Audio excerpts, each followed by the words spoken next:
चलिए आज बात करते हैं भारत की सबसे पुरानी पर्वत श्रृंखला अरावली की।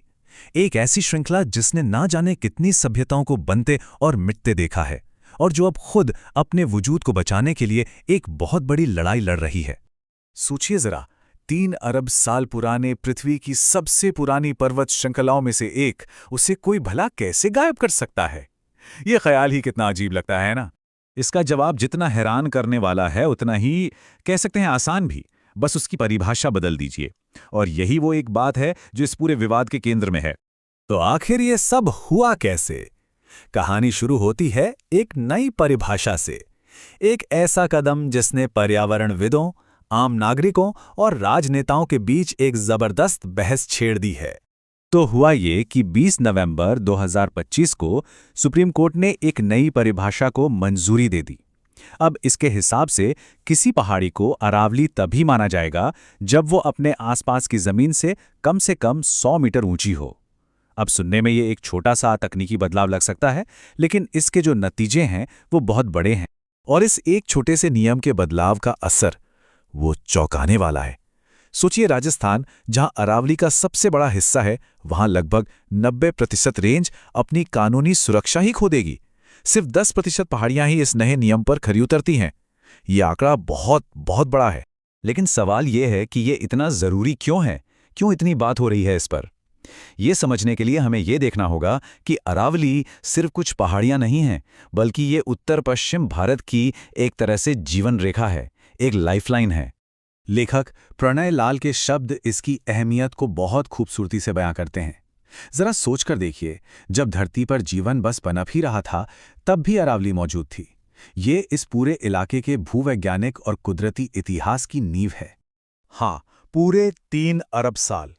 ये दुनिया के सबसे पुराने फोल्ड माउंटेन सिस्टम में से एक है। मतलब शक्तिशाली हिमालय से भी कहीं ज्यादा पुरानी। इसने लाखों सालों तक मौसम की मार झेली है।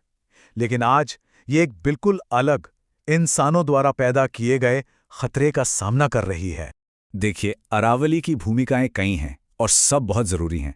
ये दिल्ली एनसीआर जैसे इलाकों के लिए ग्रीन लंग्स यानी हरे फेफड़ों का काम करती है, हवा साफ करती है। ये थार के रेगिस्तान को आगे बढ़ने से रोकने वाली एक दीवार की तरह है। ये एक बहुत बड़े स्पंज की तरह भी काम करती है, जो मॉनसून की बारिश को सोख कर जमीन के नीचे पानी को रिचार्ज करती है। मतलब ये सिर्फ पहाड़ नहीं है, ये एक जीता जागता सांस लेता हुआ सिस्टम है। और हाँ, ये पूरा का पूरा इकोसिस्टम जिंदगी से गुलजार है। यहाँ 400 से ज्यादा तरह के पेड़ पौधे, 200 से ज्यादा पक्षियों की प्रजातियां और तेंदुए, लकड़बग्घे और सियार जैसे कई जानवर मिलते हैं। ये वन्य जीवों के लिए एक जरूरी गलियारा और बायोडाइवर्सिटी का एक हॉटस्पॉट है। लेकिन सच तो ये है कि ये जो नई परिभाषा आई है, इससे बहुत पहले से ही अरावली पर हमले हो रहे हैं, दशकों से। चलिए जरा इस संकट की पृष्ठभूमि पर एक नजर डालते हैं। ये तस्वीरें कहानी खुद बयां करती है ना। एक तरफ वो अरावली है जैसी उसे होना चाहिए, हरी भरी, जिंदा, और दूसरी तरफ खनन की कड़वी सच्चाई। एक पूरी की पूरी पहाड़ी को पत्थर के लिए काट दिया गया और पीछे रह गया एक बंजर निशान। और इस तबाही के पीछे जो आर्थिक ताकतें हैं वो भी बहुत बड़ी हैं। अंदाजा लगाइए, सिर्फ हरियाणा के 4 जिलों में 10 साल के अंदर खनन से होने वाली कमाई 7000% से भी ज्यादा बढ़ गई। 7000%। ये दिखाता है कि इस श्रृंखला पर आर्थिक दबाव कितना ज्यादा है। और इसकी कीमत सिर्फ पर्यावरण ही नहीं, इंसान भी चुकाते हैं। 2022 में डाडम खदान में हुए भूस्खलन जैसे हादसे, जहां 5 मजदूरों ने अपनी जान गंवा दी, ये हमें बार बार याद दिलाते हैं कि गैर कानूनी और असुरक्षित खनन के कितने खतरनाक नतीजे हो सकते हैं। अब इस नई परिभाषा ने जाहिर तौर पर एक सियासी तूफान खड़ा कर दिया है और जमीनी स्तर पर लोग भी इसका विरोध कर रहे हैं। राजनीति में तो आरोप प्रत्यारोप का दौर चल रहा है। राजस्थान की बीजेपी सरकार इस फैसले को ऐतिहासिक बता रही है। उनका तर्क है कि इससे चीजें साफ होंगी। दूसरी तरफ कांग्रेस का आरोप है कि सुप्रीम कोर्ट के निर्देशों को ताक पर रखकर नए खनन पट्टे दिए जा रहे हैं। और दोनों ही पार्टियां एक दूसरे पर अवैध खनन माफिया को बचाने का आरोप लगा रही हैं। लेकिन ये लड़ाई सिर्फ नेताओं की नहीं है, ये अब एक जन आंदोलन भी बन चुकी है। चरखी दादरी जैसे गांव में स्थानीय लोग अवैध खनन और अपने घटते पानी के खिलाफ प्रदर्शन कर रहे हैं। वे इस तबाही को सबसे करीब से देख रहे हैं और वे अपनी आवाज उठा रहे हैं। तो सवाल उठता है कि सरकार का आधिकारिक पक्ष क्या है, वो ये परिभाषा क्यों लाए?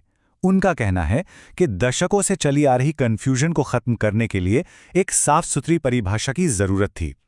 वो ये भी बताते हैं कि अरावली में ग्राफाइट और लिथियम जैसे जरूरी खनिज हैं जो भारत के एनर्जी ट्रांजिशन और राष्ट्रीय सुरक्षा के लिए बहुत अहम हैं। और ये सब हमें इस कहानी के आखिरी और शायद सबसे जरूरी हिस्से पर ले आता है, भविष्य। इस फैसले के दूरगामी नतीजे क्या होंगे, आगे क्या होगा? इस बारे में भारत के जल पुरुष कहे जाने वाले जल संरक्षणवादी राजेंद्र सिंह एक बहुत ही गंभीर चेतावनी देते हैं। वो समझाते हैं कि अरावली के नीचे पानी के जो स्रोत हैं वो आपस में जुड़े हुए हैं। पहाड़ियों को तोड़ने का मतलब सिर्फ पत्थर हटाना नहीं है, इसका मतलब है पूरे इलाके की पानी की सुरक्षा को हमेशा के लिए बर्बाद कर देना। तो आखिर में हम इसी सवाल पर आके रुक जाते हैं। ये विकास बनाम पर्यावरण की एक जानी पहचानी कहानी है, लेकिन यहाँ दांव पर एक ऐसी प्राचीन विरासत है जो लाखों लोगों की जिंदगी है। जब एक प्राचीन जीवन रेखा का सामना आज की आधुनिक मांगों से होता है, तो तरक्की की कीमत क्या होती है? और क्या हम वो कीमत चुकाने के लिए तैयार हैं? ये एक ऐसा सवाल है जिस पर हम सबको सोचना चाहिए।